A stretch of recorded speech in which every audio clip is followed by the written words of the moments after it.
What's going on, everybody? It is the one and only Q from Retro Q Gaming, back in effect as always, and I want to welcome everybody to episode 8 of the Quack Experimental Podcast. This is going to be a little bit of a different one because I'm in that special place right now. That one where you're absolutely exhausted and you've had a little bit of rest, but it's just not enough, and you're kind of halfway in the middle. That's where I am right now. So, let's do this. On top of that, we got a lot to talk about today. Some of it good, some of it bad, some of it, woo lad.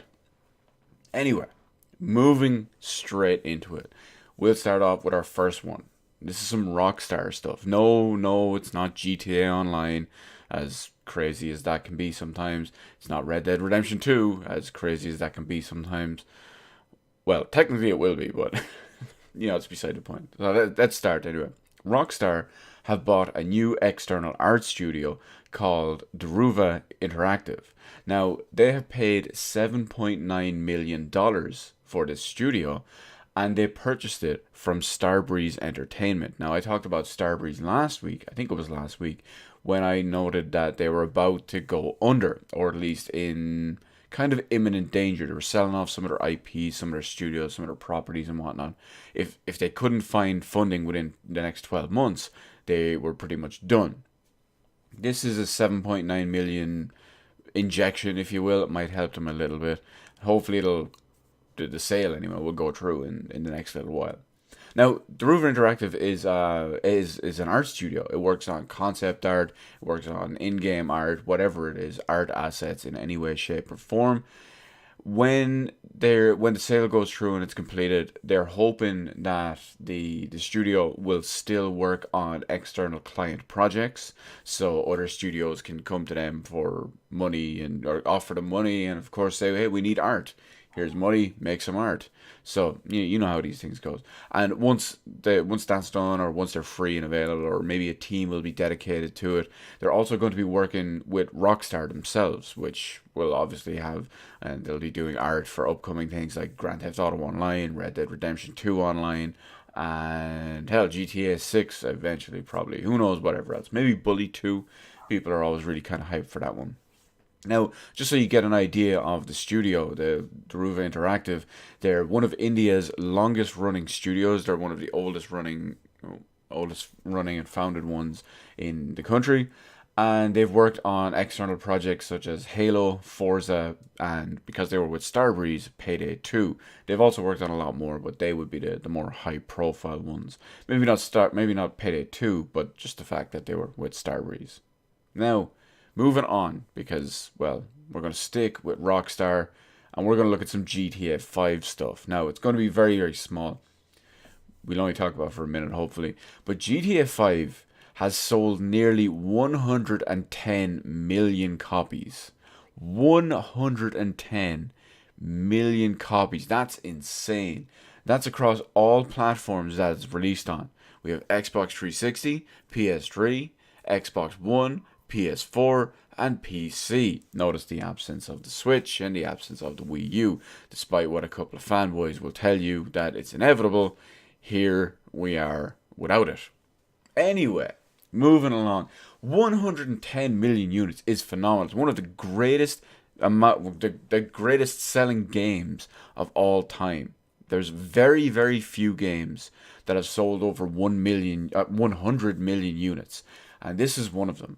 This is crazy. When you think about it, this one entertainment product that is 6 years old has sold over 110 million copies. Now, the funny thing about it is, when you look at this, I would say probably the majority of all of this, of what keeps selling it, is the GTA Online updates. Now, I'm not a huge fan of the GTA Online updates. I don't care about them at all, because I don't play GTA Online.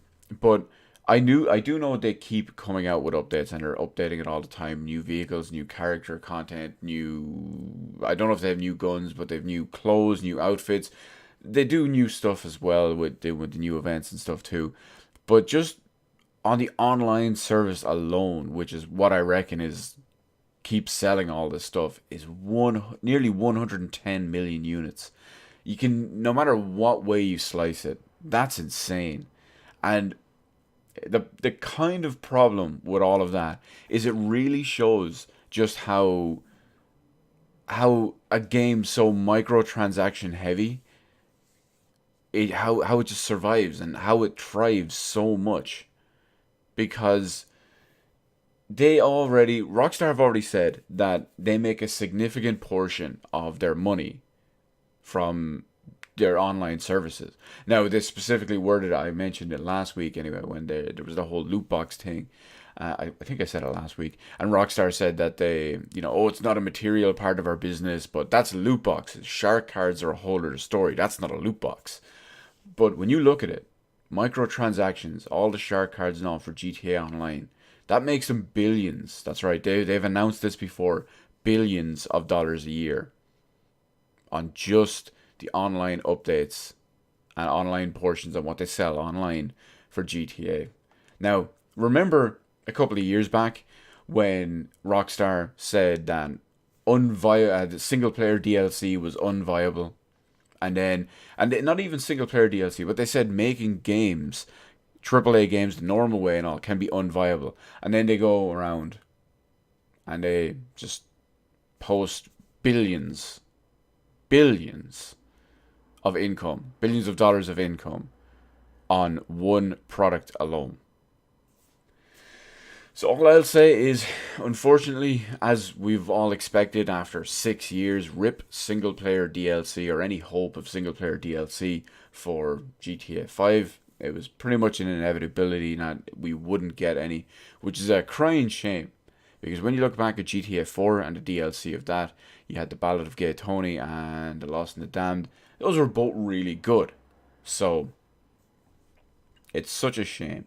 And of course, with new engines and better stuff and all as well, would say the PS4 and the PC, it's such a shame. And what makes it even more of a shame is that when we get GTA 6, it's going to be the exact same. There's going to be no single player DLC. There's going to be just multiplayer Shark Card 2.0 over and over and over and over. And that's it. And it'll probably sell even more than 100 million units. Oh well. It just kind of makes me sad a little. Now, next one is non-gaming stuff, but it's still meme-worthy within itself. Now, I guess you could call it games stuff within itself. Unfortunately, I have the crushing news to tell everyone that there is a new Mortal Kombat film entering production. That's right. Christopher Lambert and crew were not content to leave it that way, and there will be a new one coming. Now, it's got brand new cast and all as well. Maybe you'll have a cameo of all the old ones. Maybe Christopher Lambert will flash back or something. Who knows? Probably not. But it's going to start shooting in South Australia, which, I mean, makes a lot of sense, I guess, when you think about it. Because it's going to create a lot of new jobs. They're tipped to create up to 580 new jobs in all different aspects and all as well. You've got production crews, you've got filming, actors, catering, whatnot, visual effects studios, all that good stuff. And it's tipped to bring about 70 million Australian dollars into the economy. Good for them. Good for them. There's a lot of good stuff in that as well. It's obviously good that it's viable. But I'm going to express my worries just like everyone else. What are we talking about quality-wise with this film? We know that the previous Mortal Kombat films have been questionable. And who knows how this one is going to be. Who knows, indeed. Now, this next one is kind of interesting because, see, it's not, I don't want to say it doesn't affect me personally, but it's not local to me. So my knowledge on it is only, it's kind of limited because of, regional differences and all. But there's a US senator named Josh Hawley, and he's bringing in legislation to ban loot boxes and microtransactions in games aimed at minors. Now, what he's doing is he's bringing in what's called Protecting Children from Abusive Games Act. And, I mean, this makes sense. because obviously you don't want to teach kids addictive behavior. You don't want to prey on kids' impulses and impulses and addictions and whatnot, and it can do some problems. I've already mentioned a couple of times in the past how we've had incidents of kids getting credit cards and whatnot and spending $5,000, $8,000, $10,000, $14,000 before anyone notices and there's a problem. Now, here's the problem with this one. It says it's aimed at protecting children, or it's aimed at banning loot boxes and microtransactions in games aimed at minors. What technically classifies as a game aimed at minors? I think a lot of games would be able to get around this through legalese. Call of Duty, for example, I believe in America that's rated R, which means you have to be either 17 or older, or have someone 17 or older with you to buy this game at the time. So, because that game technically legally isn't aimed at kids, they could probably still get away with it. Now, who knows? Maybe they're talking about something like, I don't know, Dora the Explorer, and maybe she sells loot boxes in her new little adventure game. That I could understand, because that is specifically aimed at kids. Now, here's the problem. Here is a bit more of the problem, okay? Because it's kind of vague. It could be phone games, it could include browser games, etc., etc. It could be stuff like Candy Crush. I think that's on PC as well, but I know it's primarily a phone game. And they're using a very weird way to gauge what it's aimed at and what counts as a loot box and a microtransaction and aimed at kids and whatnot. Because they won't be using the ESRB system. I never fully get the hang of that because we use the PEGI system here in Europe. But the ESRB system, which obviously says if the game is suitable for, 3 years old, 7 years old, 12 years old, whatever it is, they're not going to use that to determine if it's a game aimed at kids or whatnot. Now, what they are going to do is they're going to use the subject matter, visual content, and other indicators to let people know, or to let the board know, to let the people in charge of this know if it's going to be aimed at minors and if they need to do something about it. So it's really weird and broad and vague in that regard, which is usually done on purpose, but who knows? Who knows if this is going to go through? I hate loot boxes and microtransactions in general, so I'm obviously going to get behind something like this just for the sake of it. Now, moving along, I'm going to extremely briefly talk about this next one because I don't know what to say about it at all. But we have the new actor cast as Batman in live-action AAA production films. And that actor, that's right, it's Robert Pattinson. You may know him as the guy from Twilight. There's probably already someone in the comment section below. Oh, he did so much more than Twilight. This, that, dude, the other. Everyone knows this dude from Twilight. Now, I have never seen a Twilight film. I believe I haven't seen a single film with Robert Pattinson in it. Off the top of my head, I don't believe I have. So I don't know how to feel about this. It's strange to me as a casting choice. All the pictures I've seen of him kind of in and around this, it makes him look like parents' funeral Bruce Wayne. If they could de-age him, young him down a bit, and it looks like he would fit the era of, mopey brooding at my parents' funeral, I mean. It looks like that kind of Bruce Wayne. I don't know what to say about this. I have extreme hesitations. It will probably be the worst thing since Jared Leto's Joker. That was probably the worst thing to happen to Batman in 20 years. So, yeah. We'll see anyway. Moving along real quick after that, this is another quickly little tidbit we can talk about. Devil May Cry on the Switch. I know I brought this up before. Something I mentioned previously in the old video was this specific omission from Capcom of what version of the game was being included. There was, at the time, because they had never specially mentioned or specifically listed what one was in it, and but going by the title itself, it seemed like, to me anyway, the way I understood it, that it might be the original PlayStation 2 version and not one of the remasters from several years ago from the old 7th gen consoles, or not the more recent one from the 8th gen consoles. They have come out and said that it is the remastered version from the 2018 collections, so there you have a little bit to look forward to in that regard. Still no price announced or proper date just announced yet, other than summer at some point, and still no announcement of, say, Devil May Cry 2 or Devil May Cry 3.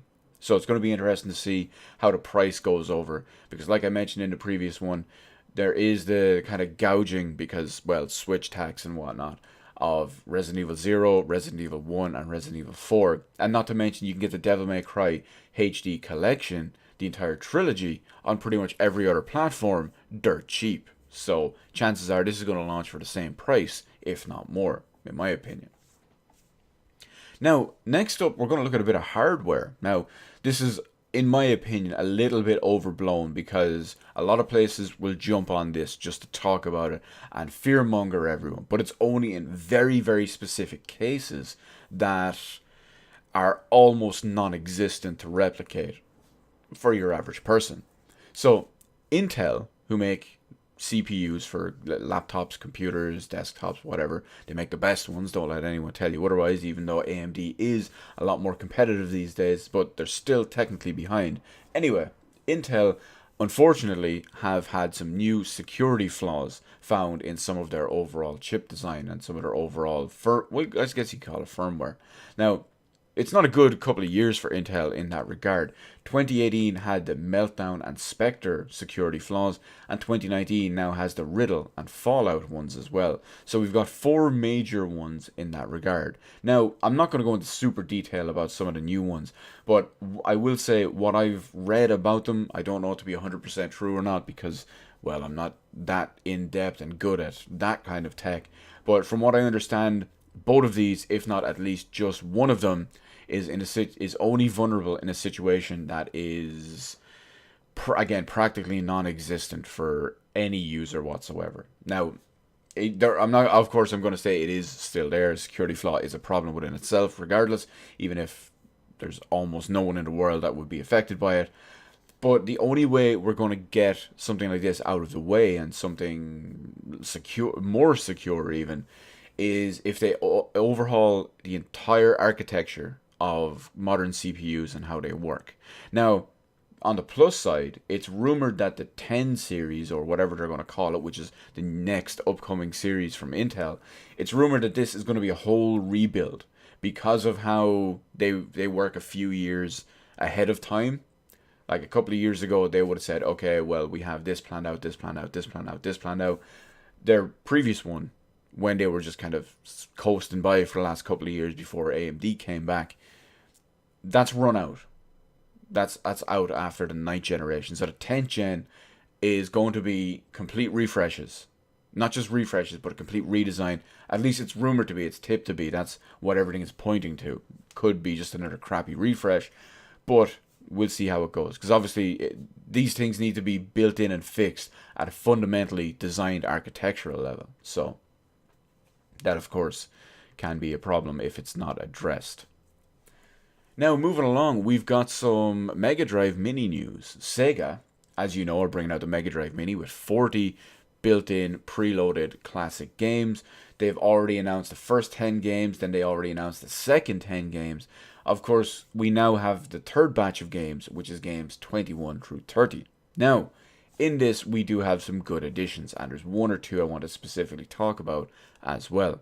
So, anyway, the next 10 games are Mega Man The Wily Wars, Street Fighter 2 Special Champion Edition, Ghouls and Ghosts, Alex Kidd in the Enchanted Castle, Beyond Oasis, Golden Axe, Phantasy Star 40 End of the Millennium, Sonic the Hedgehog Spinball. That's weird, I've only ever called it Sonic Spinball, even though it's technically Sonic the Hedgehog Spinball. Anyway, Vector Man and Wonder Boy in Monster World. Now, the two important ones I want to talk about on this are Mega Man The Wily Wars and Street Fighter 2 Special Champion Edition. The reason why I want to talk about these ones is because this list I just read out, by the way, is for the US and the US and EU releases. The Japanese release is slightly different, but I mean, I'm not going to talk about that one. Now, the part that is interesting is EU and US comes pre-bundled with two 3-button controllers. The Japanese one comes preloaded or pre-included, pre-bundled with two 6-button controllers. This is important for Street Fighter 2 Special Champion Edition because no one, I repeat, no one wants to play Street Fighter 2 with a 3-button controller. A game that requires 6 buttons for your attacks and whatnot. Because you've got a light punch, a medium punch, a heavy punch, a light kick, a medium kick, and a heavy kick. So you need 6 buttons to properly play that game accurately. So it's a strange one. I can understand why they'd want the name on their Street Fighter 2 in general. Granted, you may have been one of the unfortunate kids to grow up with a Mega Drive that had to play Street Fighter 2 with 3-button controllers, which is a problem. The other one is Mega Man The Wily Wars. Now, this is an EU exclusive game, which means back in the day, it ran at 50 hertz, which means it ran at 50 frames per second, or 25 frames per second, depending on how you want to interpret that. This is going to be interesting because emulation all has to be adjusted. Hopefully it runs well. They're probably not going to force output it at 60 FPS, or maybe they'll output it and maybe they'll interpolate it. I hate that word.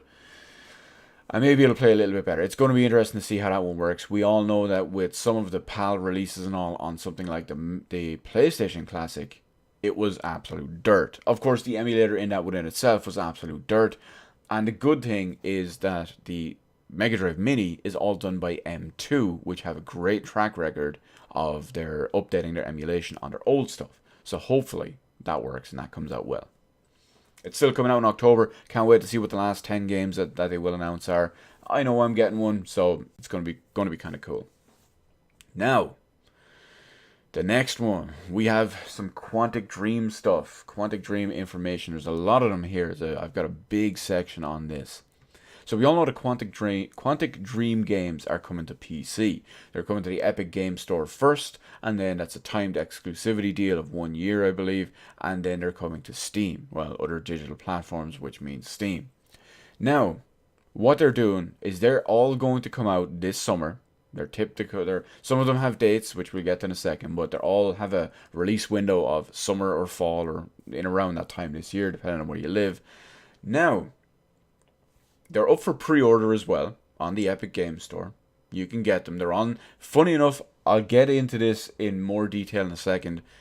They do have prices. They are on sale and whatnot as well. But more importantly, these games are going to be releasing demos, playable demos for these 3 games, which is great. But anyway, I'll give you some dates before we go any further. Heavy Rain. It's going to have a demo on May 24th, which is a few days from now. I know I will be downloading the demo. No one's going to rip and publish the demo elsewhere, so I'll just get the demo from the Epic Games Store because it is free. And the full release of the game will be on June 24th, a month later. Beyond Two Souls has a demo on June 27th and will release on July 22nd. Both of these games are currently available for €20 on the store, €20 each. However, because there's a sale at the moment, the way Epic Games are working this sale, even these are included in it, and you can get them for €9.90 or €10 basically each on the Epic Games Store. Now, of course, I will never condone anyone buying anything on the Epic Games Store, but hey, you're free to do whatever you want. Now, interestingly enough, when these went up for pre-order, they also updated the minimum specifications. Previously, they had very high minimum and recommended specs.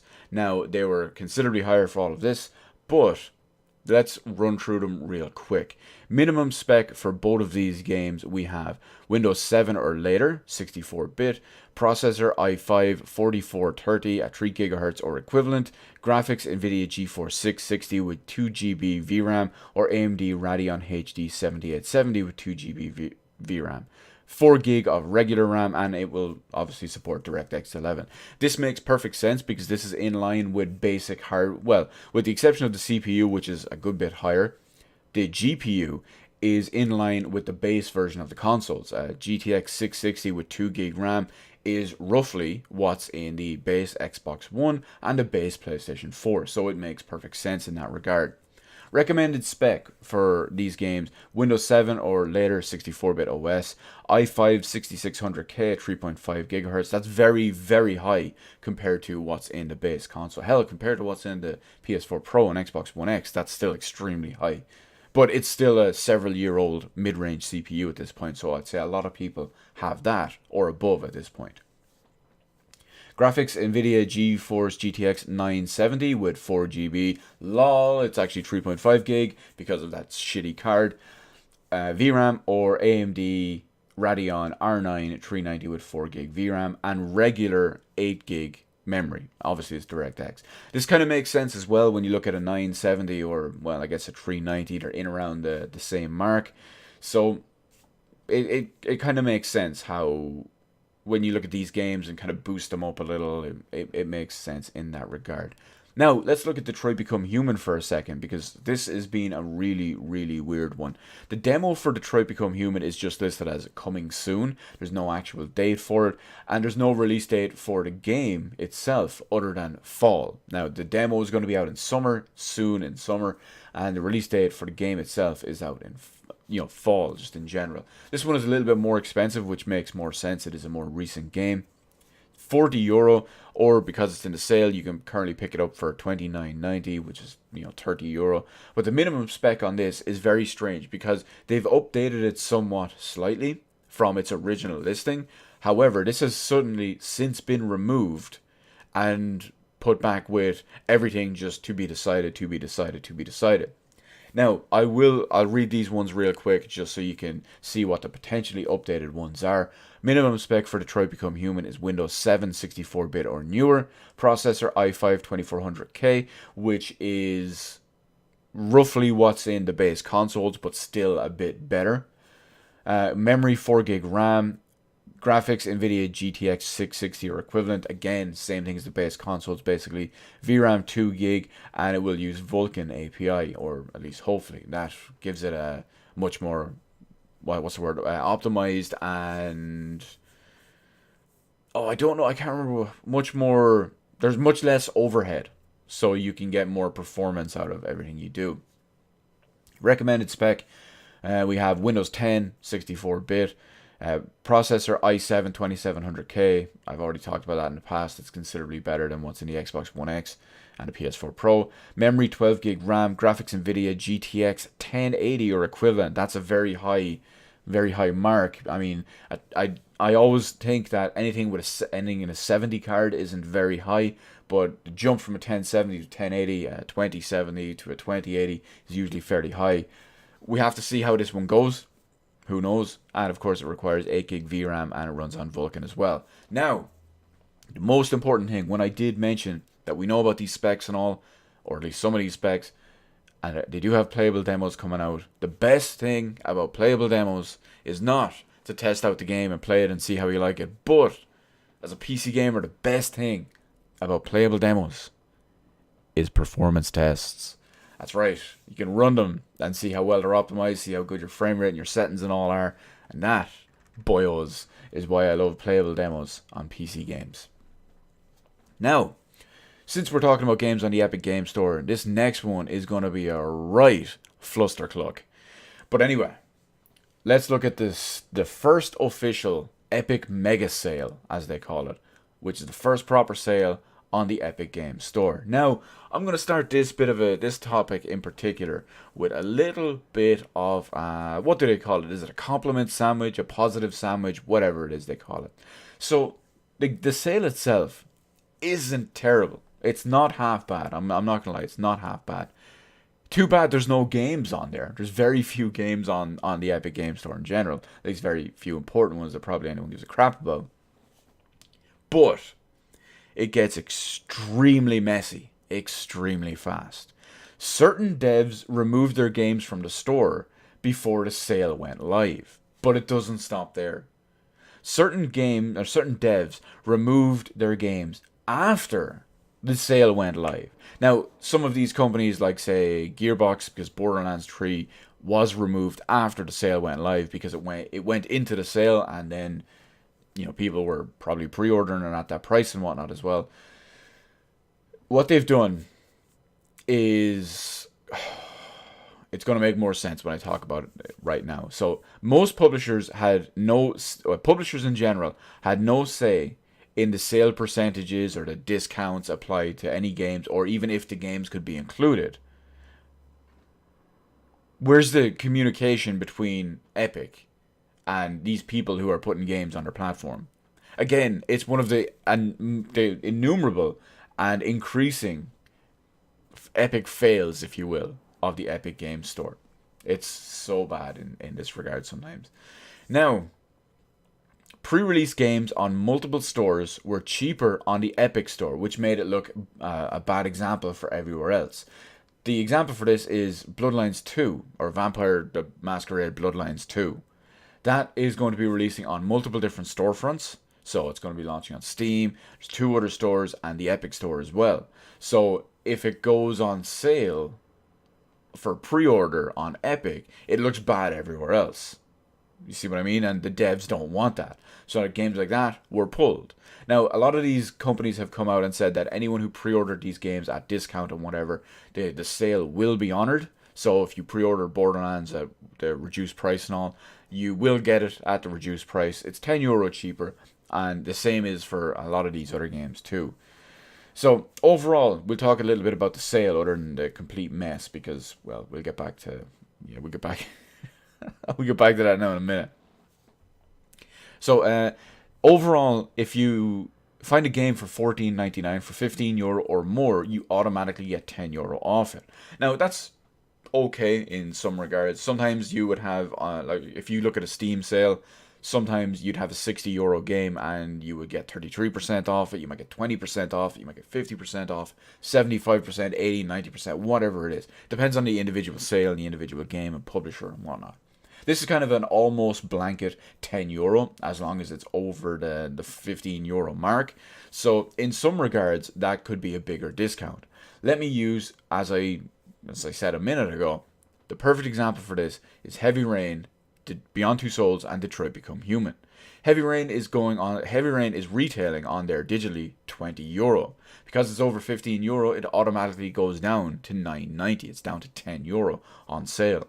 Same with Beyond Two Souls. Detroit Become Human is €40, but because it's over that mark, you can pre-order it for €30. See what I mean? It can come in handy in that regards. Because let's think about it. Where would you go? Let's use the €20 Heavy Rain, for example. How many times can you count where a pre-order game was coming out for €20 and was on sale for 50% off? So again, it's decent in that regard. And they've also done other things as well. There's an automatic refund of €10 if you've pre-ordered the game before the sale and the game still hasn't launched. We'll just pick out a complete random example at this point. Let's say you pre-ordered Borderlands 3 at full price for the top edition, which I believe is €100, and then it goes on sale. Now, actually, that's probably a bad example because we don't know, with it being removed from the store and whatnot. So that's a bit weird. Let's use Heavy Rain. Now, Heavy Rain only went up for sale at the start of the sale, or at pre-order at the start of the sale. So just bear with me as the example. Let's say that was €20 and you were able to pre-order beforehand. You could pre-order that for €20 and then it went on sale for €10 to pre-order it. They would automatically refund you that €10. So there we have our little compliment sandwich, if you will. We started off with something positive. We ended up with something positive. But in the middle, there was a huge layer of shit. Actually, you know what? I forgot one other little thing. So we accidentally spread shit on the bottom too. Because the Epic Games Store is so bad in features and whatnot as well, and the fact that they only got a search function recently, they have no shopping cart. They have no basket, whatever it is you want to call it. So when you're buying games on the Epic Games Store, you have to buy them individually, one at a time. Different transactions every single time.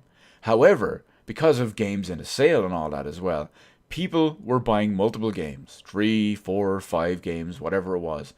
And then their accounts were getting locked for possible fraud. Now, I don't know about you guys, but I can go onto Steam. I can add probably 10 games into my cart at once and buy them all at a single thing, and my account won't get locked for fraud. However, this Epic Store has been programmed and designed and all so poorly that it's not the case. That you have to buy and purchase games individually, and after a couple of purchases, it will lock your account. I mean, it makes sense in that regard because let's face it, once they see, holy shit, people are actually buying games on our store. This guy just bought 5. Fuck that. That can't be real. I mean, I understand that because no one's gonna buy that shit. But that's it. That's it. We'll move along anyway. So next up, we got the Steam Link. Now, there's a physical Steam Link box, as you guys might already know, where you can stream games from your PC to a different room or a different TV or monitor or whatever it is. And there's a physical unit for it. It's supposed to be fairly decent. I don't know, I've never used one myself, but it's supposed to be good. They no longer manufacture them. However, Steam Link has an app as well. And this app is now available on iOS, which is interesting because about a year ago, it was originally denied categorization, I believe is the proper one, or whatever one they did. They denied it when they put it through a year ago.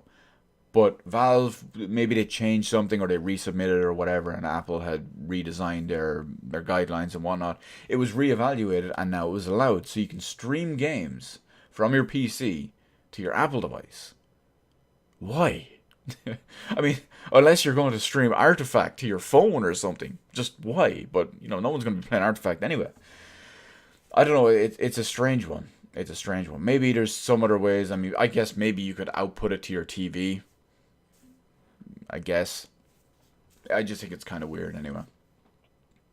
Technically, this one is kind of tied to the Epic Game Store, but that's not why I want to talk about it. So next up, we've got Metro Exodus have announced 2 DLCs. Now, we already knew there was going to be DLCs because they already said that they were selling a gold edition, which came with the expansion pass or the season pass beforehand. But they've lifted the lid on it and given out a bit of information on them in this. Now, I don't care about the DLCs in this regard. The main reason that I want to talk about this is a year from now when it launches on Steam.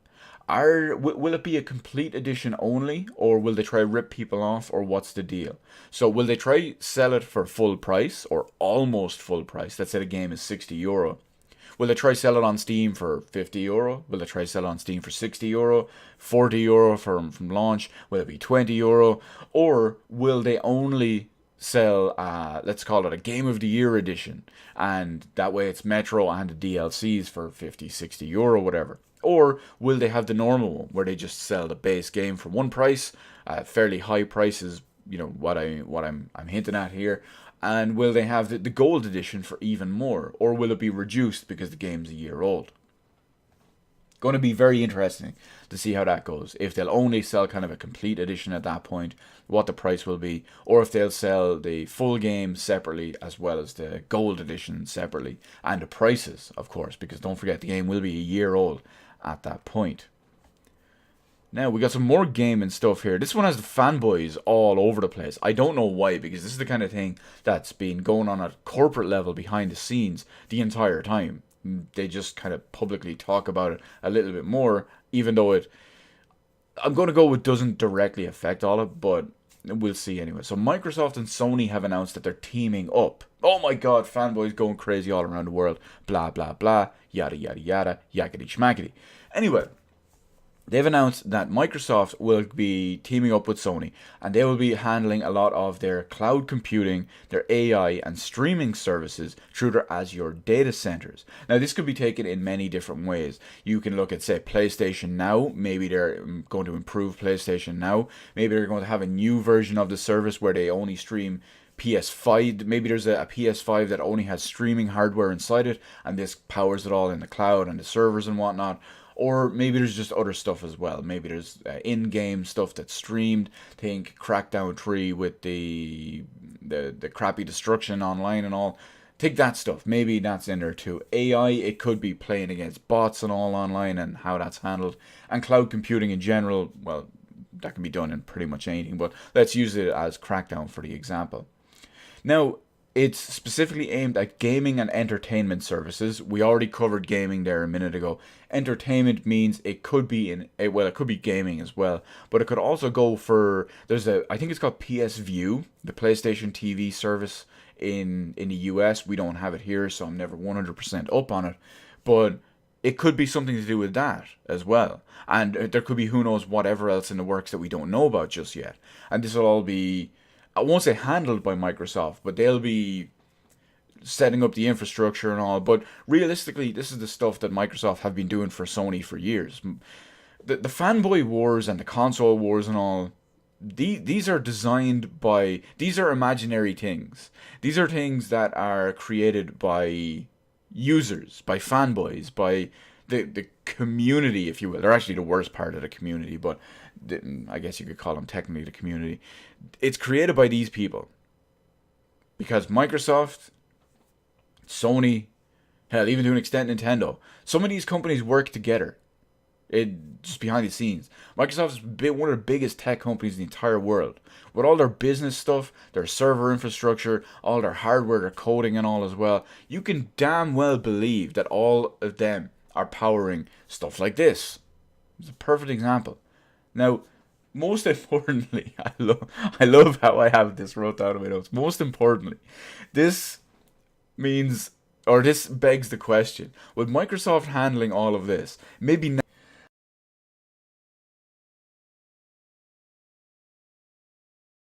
I know Microsoft haven't had the best track record lately with the Xbox Live service, but like within the last maybe year, the Xbox Live service has been kind of questionable. But before that, since launch, Xbox Live has been top tier when it came to console gaming. It had been fantastic. Before that, you had very, very few outages. It was really good. It was quality, dedicated servers, connections. Everything was really damn good. However, the PSN has kind of always been shit. So maybe now Microsoft will be hosting the PSN on the Azure cloud servers. Who knows? Now, The Division 2, my favorite game, my favorite topic, especially if you're playing on Xbox One X, where it runs at lower than lowest quality settings. As surprising pretty much nobody, The Division 2 has failed to meet sales expectations. Now, these sales expectations weren't given official numbers, so we don't know if they were shooting for 10k but didn't hit, or 10 million but didn't hit it. All we know is that The Division 2 failed to meet sales expectations. Now, they did go into a little bit of detail, but never provided proper numbers for all of this. For example, it had low sales in general, especially on consoles. So naturally, that means they didn't sell anywhere near as much as they were expecting to do.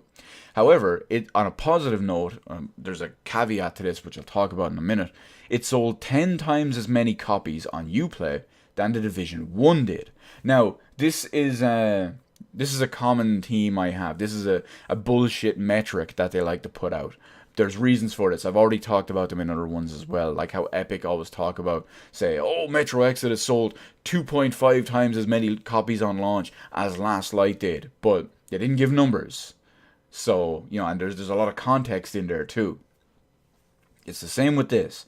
So, everyone hates Uplay, by the way. So if you're not familiar with what Uplay is a digital-only storefront that is run by Ubisoft. It's primarily for all their games. You can get a couple of third-party games that are non-Ubisoft games on there as well. But let's look at this. When Uplay first came out, they removed their games from Steam. They didn't launch their new games on Steam. Everyone hated Uplay because, first off, it was so bad. The quality was absolutely terrible. And people didn't want to use it because people don't want multiple launchers. And people hate Ubisoft. That the service pretty much failed so bad that they had to go back to Steam. Just like Bethesda are doing with their stuff now. So they allowed their games to go back on Steam. And they would just link the account. So it would still sell on Steam. But it would be linked to your Uplay account. So that's kind of different to what's happening here, because when The Division 1 launched, it launched on Steam, the world's biggest digital platform. In fact, it's the world's biggest gaming platform. That's Steam for you. And that sold fuck all copies on there because, well, it's The Division. Nobody wanted it. No, sorry, I mean, on Uplay, nobody bought it on Uplay because it was available on Steam. And, you see my point here. Now, here's the problem. The Division 2 is not available on Steam. It's available on Epic or Uplay. Uplay has become a bit more user-friendly in all that time, because when you would, say, buy, I don't know, Watch Dogs or The Division 1, you would link your Uplay account. So you would need your Uplay account. So you would already have a Uplay account. You could just download Uplay and do that and buy it on there. Especially because, clearly, a lot of people don't want to buy it on the Epic Store. Think about it. But again, it's a bullshit metric that's clouded in context and vagueness on purpose. So it's in that regard. Now, you have to look at it as well. People were naturally 100% justifiably wary after the Division 1. It was an absolute shit show, you know. Let me give you a perfect example. I played the Division 1 at launch for, I don't know, maybe a week when I was playing it on PS4 because my friends were on there and I had a free copy at the time. But the Division 1 was a mess at launch. For no matter what your platform was, it was just an absolute disaster. Now, the good thing about it is about 2 years later, there was a free week to play on PC, on Steam. The game had been received multiple different patches and overhauls and whatnot as well. I played it on PC, and at the time, I don't know if it was just the different mechanics and everything that had been fixed and all as well, but between the top maxed out graphics, 60 plus FPS, as well as all those fixes and bugs and bug fixes and tweaks, mechanic changes and whatnot as well, it felt like a much better, much different game. So there was a hefty improvement in that regard. So I will give them a bit of kudos for actually sticking with it and properly trying to fix the game, because it was much better. Now, this kind of highlights another problem. Games as a service, where you launch completely bare bones games and add basic functionality and then more over time, clearly isn't working. It didn't work for Destiny 1, it didn't work for Destiny 2, it didn't work for Anthem, it didn't work for the Division 1, and clearly it's not working for the Division 2. So, hopefully, at least anyway, game publishers and game developers will see that this is not a viable option, and hopefully they'll get their act together. Now, speaking of publishers and developers being in a bit of a mess here anyway, but let's talk about Project Octopath Traveler. We all know that this previously Switch exclusive is coming to PC in a few weeks on June 7th, and it's coming to Steam. But we have a couple of problems. This is going to flop massively, in my opinion, because not only is it launching a year later. First off, it's not a very good game, by the way. Unless you're a Switch fanboy, you will defend this game to the grave. Actually, they probably won't anymore, because now it's not an exclusive, so now they have no reason to completely damage control a non-exclusive game. But it's going to be full price on Steam, roughly a year after launch. I say roughly, I don't remember when it came out, some point last year. I think it was maybe August, could have been June, whatever. But it's going to be full price on Steam, which is top keck within itself. I looked at it, I had it on my wish list because I wanted to see the price when it actually became available. And it's €60, which made me have the warmest of feelings to know that I could put down in these notes here today. But it gets worse. Square Enix are going full ham, whole hog, whole pig roach, whatever it is, with their regional pricing. That's right, they're regionally pricing this game, and they are doing it so bad. There are lots of countries out there like Russia, India, Turkey, Argentina, Thailand, where this game is quadruple the regular price of the equivalent game. Let me give you an example. In some of these countries, when a game isn't regionally priced, it would be the equivalent of, I don't know the exact ones off my head here, but let me just give you random numbers. Let's take Russia for example. Let's say their currency for a $60 brand new game would usually be 1,000. No, let's call it 6,000. That's because that makes more sense. But it would be on sale there for $1,700. So the game would be $17, the equivalent of $17. You have to remember, a lot of these places, they adjust for inflation, they adjust for currency exchange and all as well, valuation, blah blah blah. But games like this that would usually be the equivalent of $17, or when converted $17, are now 4 times the price in these countries. There's some of them that are 3 times the price, some of them that are just over the normal price. For example, Canada has it for what is the equivalent of $71. So it's going to be an absolute awful disaster. What were they thinking? This is going to flop massively between the absolutely terrible pricing, both regionally and otherwise, as well as it being a subpar game. It's going to be an absolute disaster. Personally, I can't wait till this launches, not because I'm going to play it in any way, shape, or form, but I want to see day one what those reviews look like. There's going to be, first off, overwhelmingly negative. I can almost guarantee you that. But at the same time, there's probably going to be less than 100 reviews because no one's going to buy that shit. It's going to be an absolute flop. I can't wait to see it. Feels good, man. But speaking of the Division 2 that we talked about a minute ago, we're going to go back to it again. I really should have organized these notes better. Then again, they were done kind of chronologically.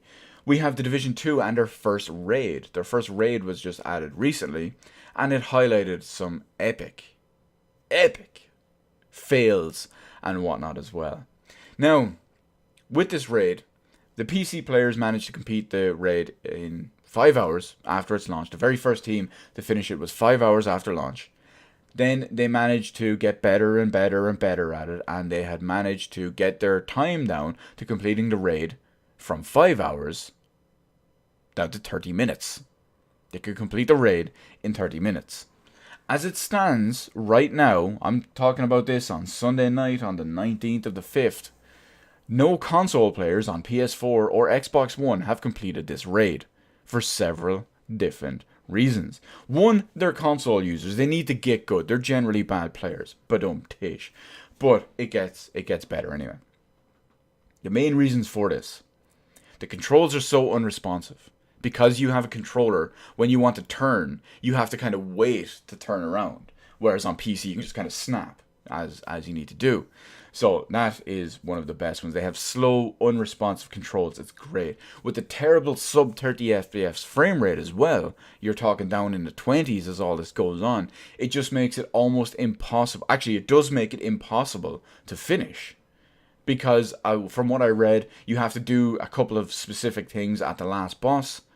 And then he becomes vulnerable for a few seconds. But of course, if you have a terrible frame rate and you have slow, unresponsive controls, you're using all your time to manage to even get to attack him during his vulnerability phase and putting in the most minor amount of DPS on him. And then he becomes invulnerable again, and you have to do the same thing all over. And bada bing, bada boom, you're dead. It's impossible to do. Like I said, as it stands, no console players on either platform have finished this. It makes me so... there's pretty much no words to make me accurately portray how I feel about it. You can probably tell by the huge grin on my face as I say this. But there's no way to accurately describe this and how I feel about shitty hardware, underperforming hardware, 20-something FPS hardware being one of the two main reasons. That and controller. Probably some skill in there too, because get good console plebs. But the two main reasons, it just... just think about it. Think about it.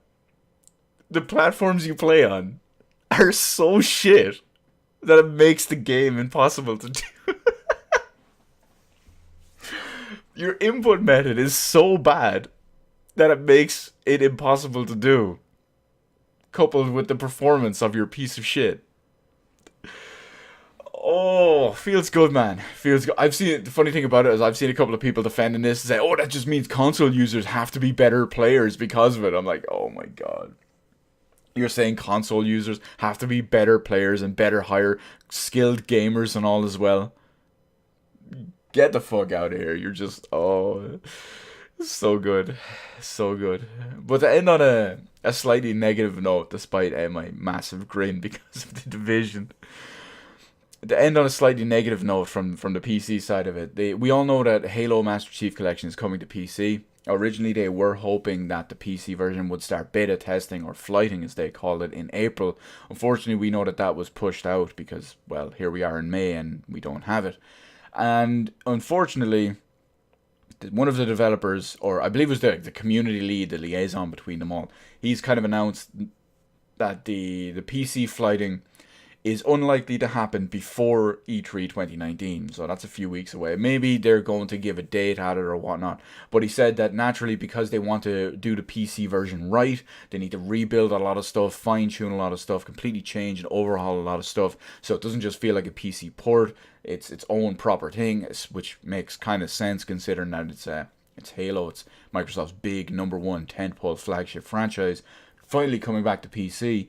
So it makes sense that it would, because it's overly complex and there's so much in there as well that they kind of underestimated it.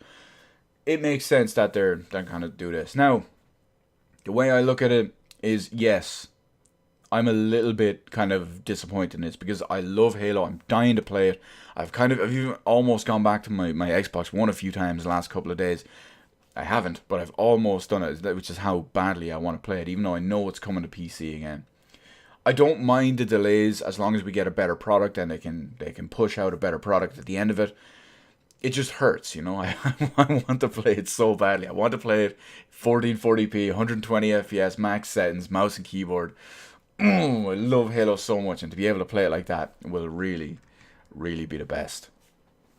Hopefully we get a proper updated date, even if it's for the first flight for Reach at E3. Hopefully it's just after E3. Maybe they're saving it, E3 is like, oh, here's the PC beta, here's what Reach looks like, and it's available to test right now. Boom, mic drop. Maybe it'll be something like that. But anyway, that's going to be the end of our regular section. So we'll end off with the usual little what's going on, what am I playing, what am I doing here. There's not too much in this regard because I'm still doing my Borderlands 2 co-op runs, which is kind of my main focus at the moment. And that's going really well. We're in the high 50s at this point. We're on Ultimate Vault Hunter. We're going to crank it up to get up to max level. And then we're going to grind out every single DLC, all the good stuff, all the rare drops and all too. And that's going to be pretty beast. It's great so far. And it's going to be even better. I managed to finish Yakuza 0. Don't remember if I talked about this last week or not. I don't think I did. Can't remember. But it was great. I loved it. I'm going to take a little bit of a break, maybe of a couple of weeks, or a couple of games in the meantime before I move on to Yakuza Kiwami. I've heard Yakuza Kiwami is considerably shorter, which kind of makes sense because it's a remake of a PS2 game. So that maybe won't have such a huge drawn-out period of playing and requirements and all on it too. I will get around to it, but other than that, I'm trying to narrow down what I want to play next. I have too many choices as it is at the moment, and I don't know what I want to do between possibly streaming stuff or just playing stuff for myself in the meantime. But some of the stuff on the table are Advance Wars games and some old Fire Emblem games as well. Chances are I'd actually probably stream them, but we have to see how it goes because my streaming and my other gaming I have to kind of balance properly. Not to mention I have the potential upcoming Dank Souls 3 thing possibly coming within the next few weeks. I don't know. I know I've kind of been dragging that one out for so long, but I feel like for something like that, I want to get the perfect time on it, just to be safe anyway. But that's it for this week. That's it for our 8th episode of our beautiful little Quack experimental podcast. Don't worry guys, the name will be revealed eventually if you don't already know it. I want to thank everyone for joining me, everyone for watching, whatever it is. Thank you so much as always. Feel free to hit the appropriate button to let me know how I did on it. Hint, hint, upvote, hint, hint. Anyway, also feel free to hit the subscribe button and maybe even bounce on over, hit the little notification bell and get those little notifications. Even if YouTube likes to be awkward about it, but it is what it is. Nothing I could do, but I digress. Anyway, that's it. We out. And as always, I want to remind everyone, because it's very, very important, that you remember, winners don't play switch ports. And we done.